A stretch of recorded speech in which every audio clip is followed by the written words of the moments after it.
ಶುಭ ಹಾರೈಸಿದ್ದಾರೆ. ಅವರ ಮಾತುಗಳನ್ನು ಕೇಳುವುದಕ್ಕೆ ಸಭೆ ಉತ್ಸುಕವಾಗಿದೆ.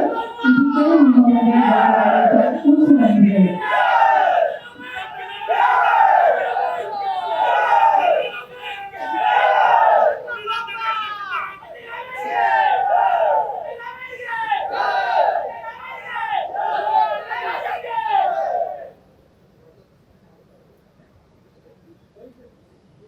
ಈ ಸಮಾರಂಭದಲ್ಲಿ ಮುಖ್ಯ ಅತಿಥಿಗಳಾಗಿ ಭಾಗವಹಿಸಿರ್ತಕ್ಕಂಥ ವಿಧಾನಸಭೆಯ ಅಧ್ಯಕ್ಷರಾದಂಥ ಶ್ರೀ ಯುಗಿ ಖಾದರ್ ಅವರ, ದಕ್ಷಿಣ ಕನ್ನಡ ಜಿಲ್ಲೆಯ ಉಸ್ತುವಾರಿ ಸಚಿವರು, ಆರೋಗ್ಯ ಸಚಿವರು ಆದಂತ ದಿನೇಶ್ ಗುಂಡೂರಾವ್ ಅವರ, ಕಂದಾಯ ಸಚಿವರಾದಂತ ಶ್ರೀ ಕೃಷ್ಣ ಬೈರೇಗೌಡ ಅವರ, ನಗರಾಭಿವೃದ್ಧಿ ಸಚಿವರಾದಂತ ಶ್ರೀ ಮೈತ್ರಿ ಸುರೇಶ್ ಅವರ, ಮುಖ್ಯಮಂತ್ರಿಗಳ ರಾಜಕೀಯ ಕಾರ್ಯದರ್ಶಿಗಳಾದಂಥ ನಸೀರ್ ಅಹಮದ್ ಅವರ, ಲೋಕಸಭಾ ಸದಸ್ಯರಾದಂಥ ಕ್ಯಾಪ್ಟನ್ ಬ್ರಿಜೇಶ್ ಚೌಟಾ ಅವರ,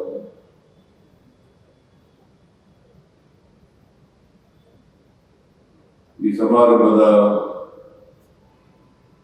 ಅಧ್ಯಕ್ಷರು ಶಾಸಕರು ಆದಂತ ಶ್ರೀ ವೇದವ್ಯಾಸ ಕಾಮತ್ ಅವರ, ಪುತ್ತೂರು ಶಾಸಕರಾದಂತ ಶ್ರೀ ಅಶೋಕ್ ರೈ ಅವರ, ಮೇಲ್ಮನೆಯ ಸದಸ್ಯರಾದಂತ ಐವಾನ್ ಡಿಸೌಜ ಅವರ, ಮಂಜುನಾಥ್ ಭಂಡಾರಿ ಅವರ,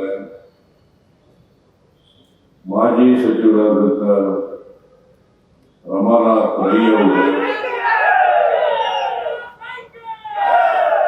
ಶ್ರೀ ಅಭಯ್ ಚಂದ್ರ ಜೈನ್ ಅವರು,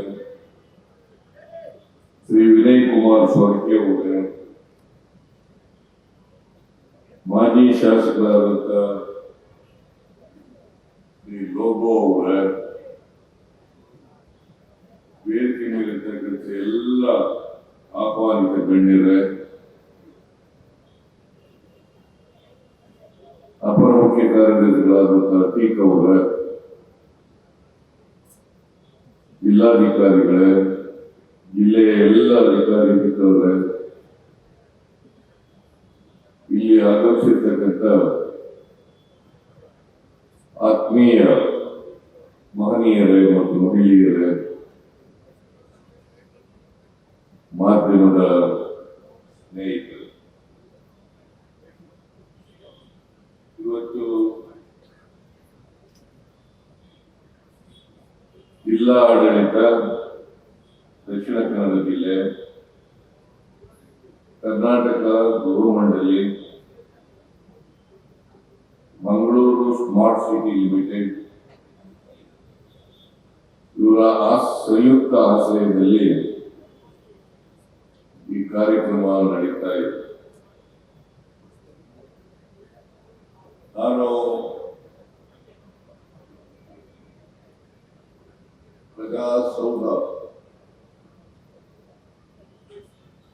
ಇನ್ನು ಮುಂದೆ ಜಿಲ್ಲಾಧಿಕಾರಿಗಳ ಕಚೇರಿ,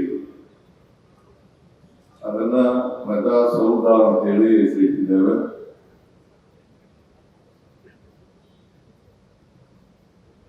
ಅದರ ಲೋಕಾರ್ಪಣೆ ಆಗ್ತಾ ಇದೆ.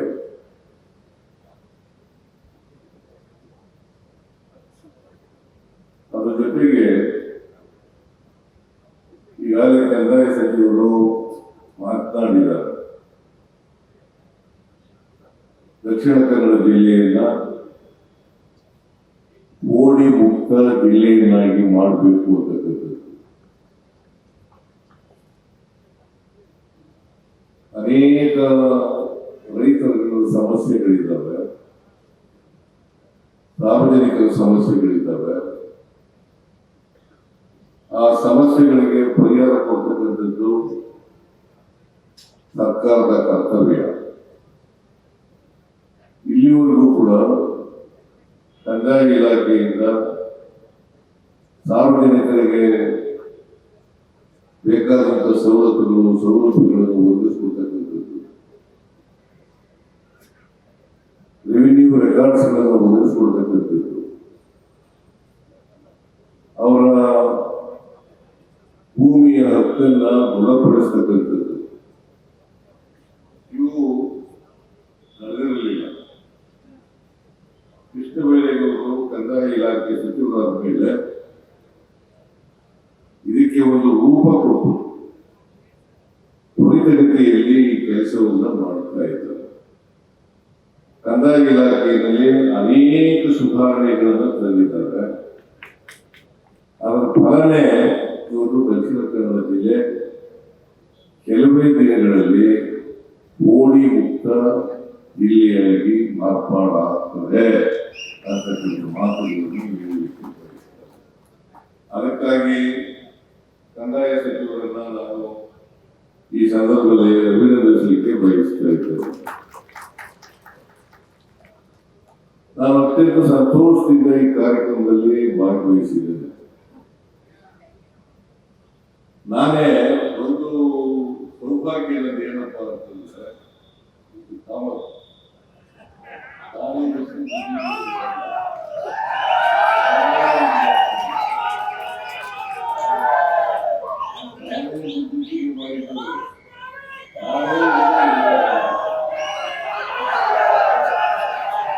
ನೀವು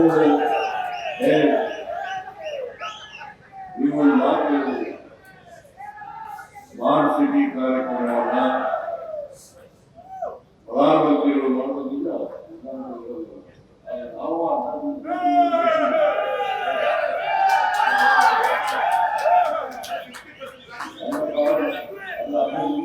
ನೀವು 4 ವರ್ಷ ಇದ್ದೀರಲ್ಲ, ಹಾಗೆ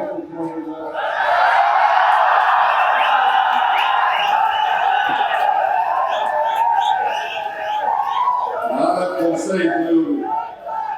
ಆಗಲೂ ಸ್ಮಾರ್ಟ್ ಸಿಟಿ ಪ್ರೋಗ್ರಾಮ್ ಇತ್ತು, ಹಾಗೆ ಟಚ್ ಮಾಡಲಿಲ್ಲ.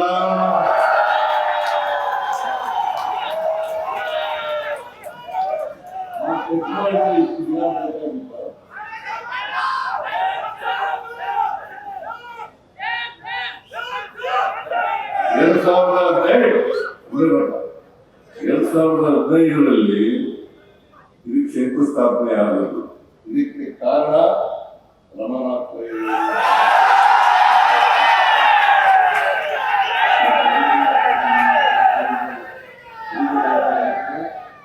ರಮನಾಥ್ ರೈ ಅವರು ಜಿಲ್ಲಾ ಮಂತ್ರಿಯಾಗಿದ್ದು, ಉಸ್ತುವಾರಿ ಸಚಿವರಾಗಿದ್ರು, ಅರಣ್ಯ ಇಲಾಖೆ ಸಚಿವರಾಗಿದ್ರು. ಅವರು ನನ್ನನ್ನು ಕರ್ಕೊಂಡು ದಕ್ಷಿಣ ಕನ್ನಡ ಜಿಲ್ಲೆ ಮಂಗಳೂರಿನಲ್ಲಿ ಒಂದು ಜಿಲ್ಲಾಧಿಕಾರಿ ಕಚೇರಿ ಬೇಕೇ ಬೇಕು, ಹೊಸ ಕಚೇರಿ ಆಗಬೇಕು ಅಂತೇಳಿ ನನ್ನ ಮೇಲೆ ಒತ್ತಡ ಹಾಕಿ ಅವತ್ತು 41 ಕೋಟಿ ರೂಪಾಯಿಗಳಿಗೆ ನಾವು ಮಂಜೂರಾತಿ.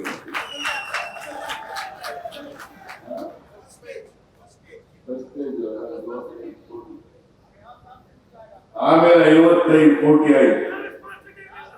ಆಮೇಲೆ 20 ಕೋಟಿ ಅತೀಕ್ ಅವರು ಮತ್ತು ಸುರೇಶ್ ನಗರಾಭಿವೃದ್ಧಿ ಸಚಿವರು 20 ಕೋಟಿ ಕೊಟ್ಟದ್ರಿಂದ ಇವತ್ತು ಪೂರ್ಣ ಆಗಿ ಲೋಕಾರ್ಪಣೆ ಆಗ್ತಾ ಇರ್ತಕ್ಕಂಥದ್ದು ಅಂತಕ್ಕಂಥದ್ದನ್ನ ತಿಳ್ಕೋಬೇಕು.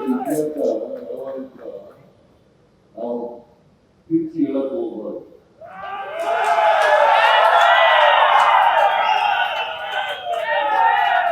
ನಾವು ಹೇಳಿದ್ರು ಕೂಡ ಜನ ನಂಬಲ್ಲ. ನಾನು ನಿಮ್ಗೆ ಹೇಳ್ಬಹುದು, ಆದ್ರೆ ನೀವು ನಂಬ್ಕೋಬೇಕಲ್ಲ. ನಾವು ಯಾವಾಗಲೂ ಕೂಡ ರಾಜಕಾರಣಿಗಳು ರಾಜಕೀಯ ಮಾಡೋಣ, ಆದ್ರೆ ಅಭಿವೃದ್ಧಿ ಕೆಲಸಗಳನ್ನ ಮಾತ್ರ ರಾಜಕೀಯ ಮಾಡಬಾರದು. ಚುನಾವಣೆಗೆ ಮಾಡಲ್ಲ, ಅದು ಮಾಡ್ಲಿಕ್ಕೆ ನನ್ನೇ ತಕರಾರಿಲ್ಲ. ನೀವು ಸ್ವತಂತ್ರರಿದ್ದೀರಿ,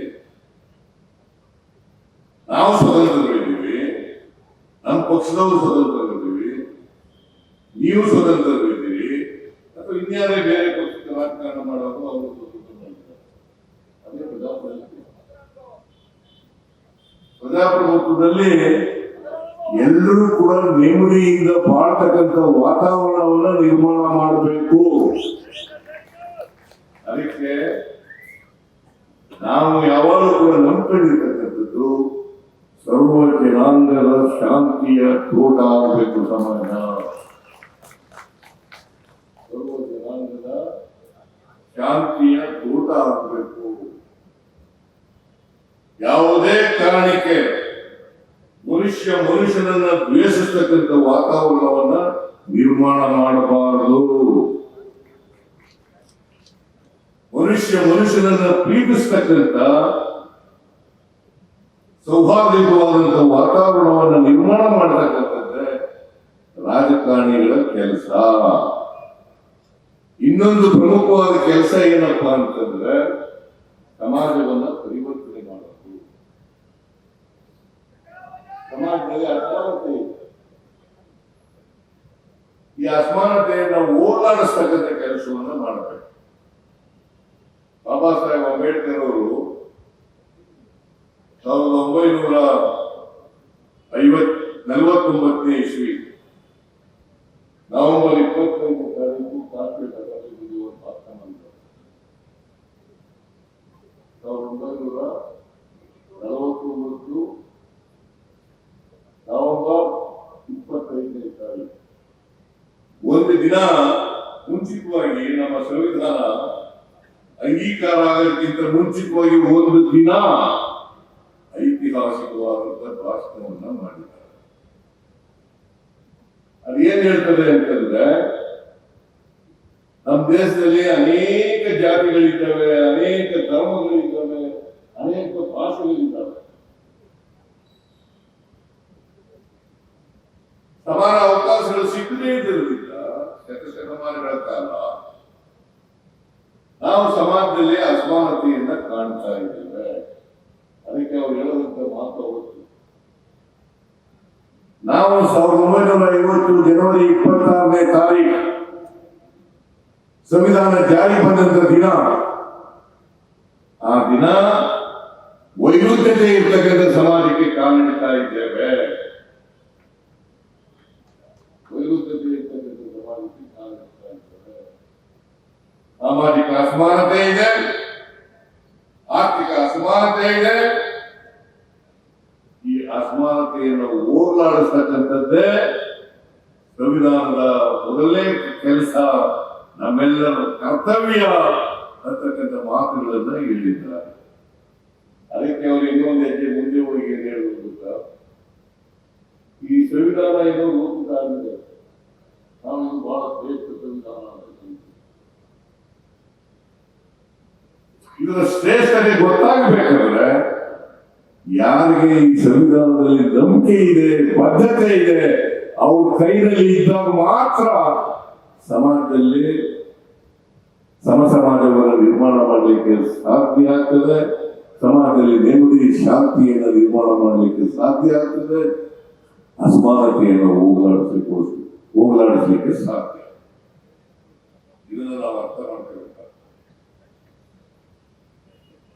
ಈಗ ತುಳು ಸಂಸ್ಕೃತಿ ಈ ಕಟ್ಟಡದ ಮೂಲಕ ಗೊತ್ತಾಗ್ತದೆ.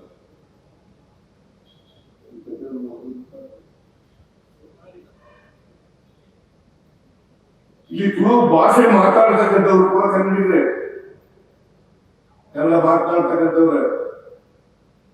ನಾವೆಲ್ಲರೂ ಕೂಡ ಕನ್ನಡ ನಾಡಿನಲ್ಲಿ ಇರ್ತಕ್ಕಂಥದ್ದು. ಈಗ ಹೇಳಿದ್ರು ಅಧಿಕೃತ 2ನೇ ಭಾಷೆಯಲ್ಲಿ ಮಾಡಬೇಕು, ಮಾಡ್ತೀವಿ. ಕಾದರವರು ಕೂಡ ಹೇಳಿದ್ದಾರೆ, ರವಿ ಕೂಡ ಹೇಳಿದ್ದಾರೆ, ಐವನ್ ಹೇಳಿದ್ದಾರೆ, ಕಾಮತ್ ಕೂಡ ಹೇಳಿದ್ದಾರೆ.